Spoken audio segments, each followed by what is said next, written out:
অনেকে আমাকে অনেকবার জিজ্ঞেস করেছেন যে কানাই, রুক্মিণী হলো তোমার অর্ধাঙ্গিনী, তাহলে কেন ওর এই যাত্রা এত কঠিন হলো? কেন তোমার এই অগাধ অখণ্ড ভালোবাসা পাওয়ার জন্য ওকে এত কঠিন পরীক্ষার সম্মুখীন হতে হলো? আসুন আমি আপনাকে একটা কথা বোঝাই। অগাধ অখণ্ড ভালোবাসার এই পথ তা তো কঠিনই হবে। এবার এরকমই এক যাত্রা করতে হয়েছে রুক্মিণীকে, পরিশুদ্ধ ভালোবাসা বুঝতে পারার যাত্রা। এমন ভালোবাসা যা কিনা ক্রোধ, ভয়, মোহ, অধিকার, অহংকার, হিংসা এই সমস্ত বিকারের ঊর্ধ্বে। এবার এই যাত্রায় ওকে সাহায্য করবে রাধা। আর শুধু তাই নয়, আমি আপনাকে বলি, সংসারের প্রত্যেক নারী এই যাত্রা করে থাকেন। এবার যে নারী এই যাত্রার শেষ পর্যন্ত পৌঁছতে পারেন, তিনি এক উচ্চ স্তরে পৌঁছে যেতে পারেন, যেখানে তাকে বলা হয় অর্ধাঙ্গিনী। রাধা রাধা। সমস্যা। এবারে বলুন, সমস্যা কার জীবনে নেই? প্রত্যেকের জীবনে সমস্যা থাকেই। হ্যাঁ ঠিক আছে, জীবন আছে যখন তখন সময়ের সাথে সমস্যাও আসবে, কিন্তু প্রত্যেক সমস্যাই কি সময়ই নিয়ে আসে? না, আপনি সমস্ত সমস্যার দায় সময়কে দিতে পারেন না। বেশিরভাগ সমস্যা তো এমন হয়ে থাকে যাদের আমরা নিজেরাই ডেকে আনি। হে সমস্যা, এসো, আমি তোমার জন্য অপেক্ষা করছি। কিভাবে? এবার এটা নির্ভর করছে আপনার হ্যাঁ বা না এর ওপরে। বেশিরভাগ সমস্যাই এই জন্য আসে যেহেতু আমরা বারবার হ্যাঁ বলতে থাকি, আর বেশিরভাগ সমস্যা এই জন্যই আসে যেহেতু আমরা সঠিক সময় না বলতে পারি না।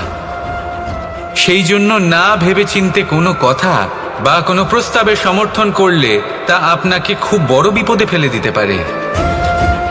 সেইখানেই কখনো না না বলতে পারা তা আপনাকে তার থেকেও বড় বিপদে ফেলে দিতে পারে। তাই মনে রাখবেন এই অত্যন্ত জরুরি শিক্ষা, সব সময় খুব ভেবেচিন্তেই হ্যাঁ বলবেন আর দৃঢ়তার সাথে না বলবেন। আর বিশ্বাস করুন, আপনার জীবন অত্যন্ত সুখময় হয়ে যাবে। তাহলে আসুন আমার সাথে ভালোবেসে বলুন, রাধা রাধা।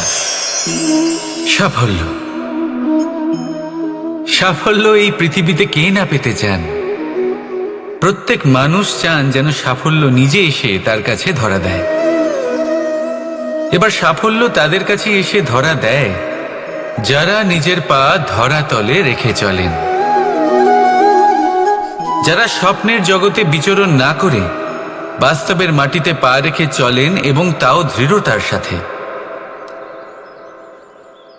সাফল্য তারা পান না যারা বাড়িতে বসে বসে শুধু স্বপ্ন দেখেন। সাফল্য নিজে থেকে তাদের কাছেই আসে যারা নিরন্তর চেষ্টা করেন, যারা পরিশ্রম করেন আর নিজের এই জীবনকে অন্যের কাছে সফল করে দেখান। তাহলে সিদ্ধান্ত হলো আপনার। সফল সবাই হতে চান, স্বপ্ন সবাই সার্থক করতে চান। স্বপ্ন তখনই সার্থক হয় যখন পরিশ্রম করবেন, আর সাফল্য তখনই আপনার সাথে থাকবে যতক্ষণ আপনি বিনম্র থাকবেন। তাহলে আসুন আমার সাথে ভালোবেসে বলুন, রাধা রাধা। বিবাহ। একজন নারীর জীবনে বিবাহের গুরুত্ব কতটা? আসুন আমরা কথা বলি রুক্মিণীকে নিয়ে। একজন নারী যিনি পবিত্র মানসিকতা নিয়ে কাউকে ভালোবেসেছেন, তাকে বিয়ে করতে চেয়েছেন। এবার বিয়ে মানে কাউকে পাওয়া, মানে কারোর হাত ধরে আগামী সমস্ত জীবন তার সাথে কাটিয়ে দেওয়া। এবার আমার হাত ধরে রুক্মিণী বিয়ের সুখ তো নিশ্চয়ই পেয়েছে, কিন্তু ওর এই প্রেমের যাত্রা এর অন্ত হলো না, বরং তা শুরু হলো। এবার রুক্মিণীর জীবনে সেই অধ্যায় শুরু হয়ে গেছে যেখানে ওকে সেই মানুষকে বুঝতে হবে যার হাত ধরে সমস্ত জীবন অতিবাহিত করার সিদ্ধান্ত নিয়েছে সে। এবার এরকম একটা সময় প্রত্যেকের জীবনে এসে থাকে, প্রত্যেকের মানে আপনারও। আপনার জীবনেও এমন এক সময় আসবে, তার জন্য তৈরি থাকুন। নিজের মনে যা যা বিকার আছে তা কোথাও ত্যাগ করে আসুন, আর পরিশুদ্ধ ভালোবাসা দিয়ে, পবিত্র মন দিয়ে নিজের জীবন সাথীকে বোঝার চেষ্টা করুন, কোনো আশা না রেখে। যদি এরকম করতে পারেন তবেই কঠিন পরীক্ষায় উত্তীর্ণ হবেন, নয়তো নয়। রাধা রাধা। অর্ধাঙ্গিনী। আপনার জীবনে অর্ধাঙ্গিনীর ভূমিকা কি হতে পারে? আপনি বলবেন সেরকমই যেমন আমার জীবনে রুক্মিণীর ভূমিকা। এটা সত্যি, কিন্তু এটাও সত্যি কথা যে আমার আর রুক্মিণীর এই সম্পর্ক, তাকে আরো গভীর করার জন্য অত্যন্ত প্রয়োজনীয় হলো আমরা প্রথমে বন্ধু হই। একজন ভালো স্বামী বা স্ত্রী হবার প্রথম পদক্ষেপ বন্ধুত্ব, অর্থাৎ সখা প্রেম। যতক্ষণ না এক স্বামী স্ত্রী নিজেদের সম্পর্কে বন্ধুত্বের মাহাত্ম্য বুঝতে পারবেন না, ততক্ষণ এই সম্পর্ক যেন অপূর্ণ থেকে যাবে। আর তারপর এই সম্পর্কে জন্ম নেয় সেই অনুভূতি, যেমন অধিকার, যেমন অভিমান। এই দুই ভাবনা যা এই সম্পর্ক ভাঙার প্রথম পদক্ষেপ হয়ে থাকে। সেই জন্য নিজের দাম্পত্য জীবনে অধিকার ফলানোর আগে নিজেকে জিজ্ঞাসা করুন, আপনি কি আপনার জীবনসঙ্গীর সব থেকে ভালো সখা হতে পেরেছেন? সম্পর্ক আরো উন্নত হবে। রাধা রাধা। কিছু মানুষ এরকম ভেবে থাকেন যে পরিশ্রম করার দরকারটাই বা কি? এই প্রকৃতি আমাদের সবকিছু দিয়েছে, জন্ম দিয়েছে, জীবন দিয়েছে। এই প্রকৃতি আমাদের পালন পোষণও করে নেবে। এবার আপনি বলুন, কখনো দেখেছেন সিংহকে কারোর সেবা করতে? দেখেননি তো। কখনো আপনি দেখেছেন পাখিকে চাকরি করতে? দেখেননি তো। তাও নিশ্চয়ই তাদের পেট ভরে। চলুন, আপনার এই কথা আমি মেনে নিলাম। এবার আপনি আমার একটা কথার উত্তর দিন। আপনি কখনো দেখেছেন কোনো প্রাণী নিজে হেঁটে এসে সিংহের মুখে এসে বলছে যে আমাকে আপনি খেয়ে ফেলুন, আমাকে নিজের খাদ্য করে নিন, নিজের পেট ভরিয়ে ফেলুন? এরকম তো কখনোই হয় না। সিংহ নিজের খাবার বনেই পেয়ে যায়, কিন্তু শিকার তাকে নিজেকেই করতে হয়। যদি এটা না করে তাহলে সে অনাহারে মরে যাবে। যদি কথা বলা হয় পাখির, তাহলে বলি প্রকৃতি ওকে খাবার নিশ্চয়ই দিয়েছে, কিন্তু সেই খাবার খুঁজে নিতে হয় তাকে নিজেকেই। নিজেকে বাঁচিয়ে রাখার জন্য বাসা বানাতে হয় তাকে, যার জন্য অত্যন্ত পরিশ্রম করতে হয়। এই পরিশ্রম থেকে বিমুখ হবেন না, কারণ এই পরিশ্রমই অনেক দূর পর্যন্ত আপনার ভাগ্য বানাতে পারে। জীবনের সামনে এগোনোর জন্য আপনাকে পরিশ্রম করতেই হবে। তাহলে আসুন আমার সাথে ভালোবেসে বলুন, রাধা রাধা। লক্ষ্যে পৌঁছানো অত্যন্ত কঠিন হয়। কেউ ভাবেন যে কেন এত কঠিন হয়, কেন এত কষ্ট করতে হয় লক্ষ্যে পৌঁছানোর জন্য? এই লক্ষ্য সরলভাবে কেন আমার কাছে চলে আসে না? চলুন আপনাকে একটা কথা বলি, যদি আপনার লক্ষ্য কঠিন না হয় তাহলে তাকে পাওয়া আপনার পক্ষে অসম্ভব হয়ে উঠবে। লক্ষ্যে পৌঁছানোর এই রাস্তায় আপনি যে কড়া রোদের সম্মুখীন হন, যার থেকে আপনি দূরে পালাতে চান, সেই রোদ আপনাকে প্রেরণা যোগায় যে আপনি এগোতে থাকুন। ভাবুন, একজন যাত্রী যে কিনা নিজের লক্ষ্যের দিকে যাচ্ছেন, সেই পথে উনি যদি একটু ছায়া পেয়ে যান আর উনি ওখানে বিশ্রাম নেন, তাহলে তার সাথে তার ভাগ্য গভীর নিদ্রায় সেখানে বিলীন হয়ে যায়। তাই এই পরিশ্রমের কড়া রোদের থেকে কখনো দূরে পালাবেন না। জীবনে শুধু সামনে এগোতে থাকুন দৃঢ়তার সাথে। আর লক্ষ্য সরল হোক, কঠিন হোক বা অত্যাধিক কঠিন হোক, একটা কথা মনে রাখবেন, যে জীবনের লক্ষ্যে পৌঁছতে পেরেছে সে লক্ষ্য প্রাপ্তির জন্য আফসোস কখনোই করে না। রাধা রাধা। যে কোনো বস্তুর বা প্রাণীর আকার, স্থিতি, পরিস্থিতি বা শক্তি দেখে আপনি কি তার ক্ষমতার অনুমান করতে পারবেন? কখনোই না। আসুন আমি আপনাকে উদাহরণ দিই একটা তলোয়ারের। সেই তলোয়ার যার দ্বারা আপনি অনেক বড় বড় যুদ্ধ জেতেন। বড় বড় রাজাদের পরাস্ত করতে পারেন। এবার আপনি যদি এই তলোয়ার কাউকে দেখিয়ে তার থেকে তার বস্ত্র ছিনিয়ে নেন, তাহলে দেখবেন যখন সেই বস্ত্র ছিঁড়ে যায় তখন একটা ছোট্ট সূচি চমৎকার করতে পারে। তখন এই তলোয়ার কোনো কাজে লাগবে না। সেইভাবেই একটা মাছ কখনো বনে গিয়ে শিকার করতে পারে না, আর সেইভাবেই সিংহ জলের রাজা হতে পারে না। প্রত্যেকের নিজের নিজের দুর্বলতা রয়েছে, প্রত্যেকের নিজের নিজের শক্তি রয়েছে, আর এই প্রকৃতি সবাইকে এইভাবেই বানিয়েছে যে প্রত্যেকের মধ্যে কোনো না কোনো বিশেষ গুণ অবশ্যই থাকে। তাই যদি আপনি নিজের মধ্যে বা অন্যদের মধ্যে শুধুই দোষ দেখতে পান, তাহলে একটু উপর থেকে দেখুন, সবার মধ্যে বিশেষ গুণ খুঁজে দেখতে শুরু করুন। আপনি বুঝবেন আপনি নিজেও কত বিশেষ আর অন্যরাও কত বিশেষ।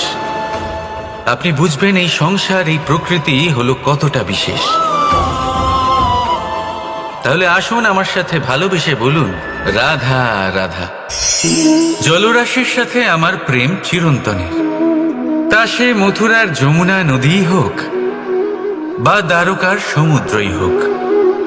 সমুদ্রের ধারে চলতে চলতে যখন সেই কোমল ঢেউ পা ছুঁয়ে যায়, আহা, ক্লান্তি যেন দূর হয়ে যায়। আমাদের মধ্যে একটা শক্তির জন্ম দেয়, মনকে উৎফুল্ল করে তোলে। সেই ঢেউয়ের বিষয় কি আপনারা কখনো ভেবেছেন? এই ঢেউই যখন তটে আসে, ছোট পাথরের সাথে ধাক্কা খেয়ে বিক্ষিপ্ত হয়ে যায়। আর এমন এক সময়ও আসে যখন এই ঢেউই এত ভয়ঙ্কর হয়ে ওঠে যে সবকিছু ধ্বংস করে দেয়, সবকিছু নষ্ট করে দেয়। এর একটা সারমর্ম রয়েছে, একটা অত্যন্ত গুরুত্বপূর্ণ শিক্ষা রয়েছে, যে কখনো কাউকে দুর্বল মনে করবেন না, কখনো না। কারণ এই দুর্বলতা যখন তার প্রকৃত শক্তির রূপ দেখায়, প্রবল বিনাশ সৃষ্টি করে। তাই কারোর বিনম্রতার, কারোর কোমলতার সর্বদা সম্মান করতে শিখুন। রাধা রাধা। লক্ষ্য, পথ আর সাফল্য, এই তিনটেই একে অপরের সাথে জড়িত, কিন্তু অনেকবার মানুষ এদের ঠিকভাবে বুঝতে পারেন না। তারা ভাবেন যে যেরকম লক্ষ্য হবে সেরকমই পথ হবে, সেই মতোই লক্ষ্য কঠিন হলে পথ কঠিন হবে, লক্ষ্য সরল হলে পথও সরল হবে। যদি আপনাকে আসল সত্যের সাথে অবগত করাই, তাহলে দেখবেন সবকিছুই এর উল্টো। লক্ষ্য নিজের পথ বানায় না, পথ সেটাই যেটা আপনি স্বয়ং নির্বাচন করে আপনি নিজে বানান। সেই অনুসারেই আপনি আপনার লক্ষ্যে পৌঁছতে পারবেন। সেই জন্য জীবনে যখনই লক্ষ্যে পৌঁছানোর পথের বিষয়ে আপনি কোনো সিদ্ধান্ত নেবেন, তাহলে তা ভেবে চিন্তে নেবেন, কারণ এই পথ অত্যন্ত গুরুত্বপূর্ণ। পথ যদি শুভ হয়, তাহলে লক্ষ্য আপনা থেকেই শুভ হয়ে যায়। তাহলে আসুন আমার সাথে ভালোবেসে বলুন, রাধা রাধা। আপনি কখনো ময়ূরকে নৃত্য করতে দেখেছেন? কথায় আছে যে যখন ময়ূর নৃত্য করে তখন তার চোখ থেকে অশ্রু ঝরে পড়ে। সেখানেই অন্যদিকে আছে হাঁস। কথায় আছে যে এরা নাকি মৃত্যুর সময়ও কলরব করে, অর্থাৎ গান গায়। হয়তো সেই জন্যই মুক্তোর দানা হাঁস খুঁজে পায়, ময়ূর পায় না। এর একটাই সারমর্ম, জীবনে আপনি যে কাজই করুন, সে বড় হোক বা ছোট, প্রসন্নতার সাথে করুন। মনে কোনো তিক্ততা নিয়ে করবেন না, তাকে কষ্ট দিয়ে করবেন না। যদি এই বিষয়ে আপনাকে কোনো উদাহরণ দিই, তাহলে বলি একজন চিত্রকারকে দেখুন। চিত্রকার নিজের ছবি যে রং দিয়েই ভরিয়ে তোলেন, সেই রঙই প্রতিচ্ছবি হয়ে তার শিল্পকে রঙিন করে তোলে। তাই মনে রাখবেন, প্রসন্নতার সাথে যে কাজই করবেন তা অত্যন্ত ভালো হবে। আসুন আমার সাথে ভালোবেসে বলুন, রাধা রাধা। অনেক সময় মানুষ এই কথায় দুঃখ পান যে কেন বারবার তার ক্ষমতার ওপরে সন্দেহ প্রকাশ করা হয়, কেন বারবার তাকে পরীক্ষা দিতে হয়, কেন জিজ্ঞেস করে এটাই কি আমার ভাগ্য, যে একাধিকবার আমার ক্ষমতা আমাকে প্রমাণ করতে হবে? মানুষ মনে করে এ হলো দুর্ভাগ্য। আমি মনে করি এ হলো সৌভাগ্য। কিভাবে? সন্দেহ কার উপরে করা হয়?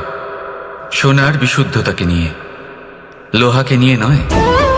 বিশুদ্ধতার নিরিখে বারবার তাকে পরীক্ষা করা হয়, তামাকে করা হয় না। রত্নকারের আঘাত হীরেকে সহ্য করতে হয়, কোনো কাঁকড়কে নয়। সেই জন্য নিজের ভাবনাকে ধন্যাত্মক করে তুলুন।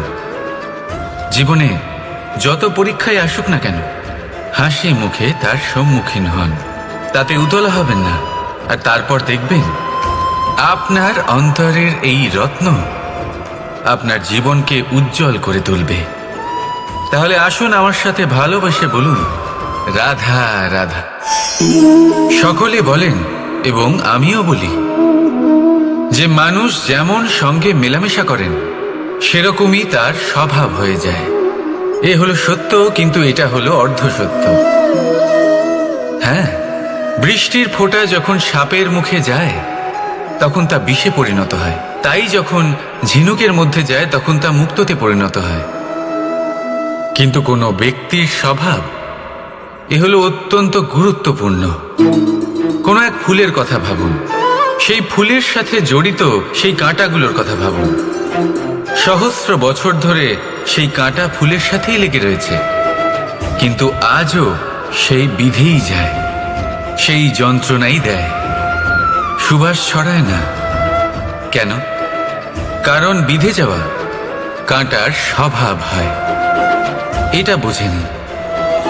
সর্বপ্রথম নিজের মনের ভাবকে বদলাতে শিখুন, তারপরই আপনার সঙ্গের প্রভাব পাল্টাতে পারে।